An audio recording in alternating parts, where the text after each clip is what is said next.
அந்நாளில் பரலோக ராஜ்யம் எவ்வாறு இருக்கும் என்பதை பின்வருகின்ற நிகழ்ச்சியின் மூலம் தெரிந்து கொள்ளலாம். மணமகனை சந்திக்க மணமகனின் தோழியர் 10 பேர் தங்கள் விளக்குகளை எடுத்துக்கொண்டு புறப்பட்டு சென்றார்கள். அவர்களில் 5 பேர் புத்தியுள்ளவர்கள், 5 பேர் புத்தி இல்லாதவர்கள். புத்தி இல்லாதவர்கள் 5 பேரும் தங்களோடு விளக்குகளை எடுத்துக்கொண்டார்கள். ஆனால் தங்களோடு பாத்திரங்களில் எண்ணெயை எடுத்துக்கொள்ளவில்லை.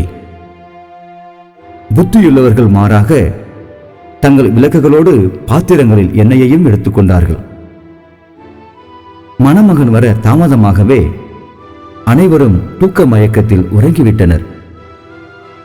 நடுராத்திரியில் இதோ மணமகன் வருகிறார், அவரை சந்திக்க வாருங்கள் என்ற உரத்த குரல் ஒலித்தது.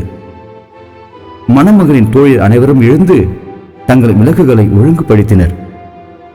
அப்பொழுது புத்தி இல்லாதவர்கள் புத்தி உள்ளவர்களை பார்த்து, எங்கள் விளக்குகள் அணைந்து கொண்டிருக்கின்றன, எனவே உங்கள் எண்ணெயிலிருந்து எங்களுக்கு கொஞ்சம் தாருங்கள் என்றார்கள். புத்தியுள்ளவர்கள் மறுமொழியாக, உங்களுக்கும் எங்களுக்கும் எண்ணெய் போதுமான அளவு இல்லாமல் போய்விடலாம், எனவே நீங்கள் போய் வியாபாரியிடம் வாங்கிக் கொள்வதே நல்லது என்றார்கள்.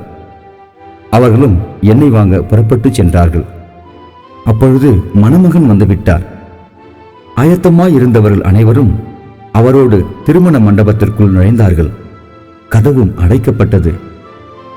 பிறகு எண்ணெய் வாங்க சென்ற தோழிகள் வந்து, ஆண்டவரே, ஆண்டவரே, எங்களுக்கு கதவை திறந்துவிடும் என்றார்கள்.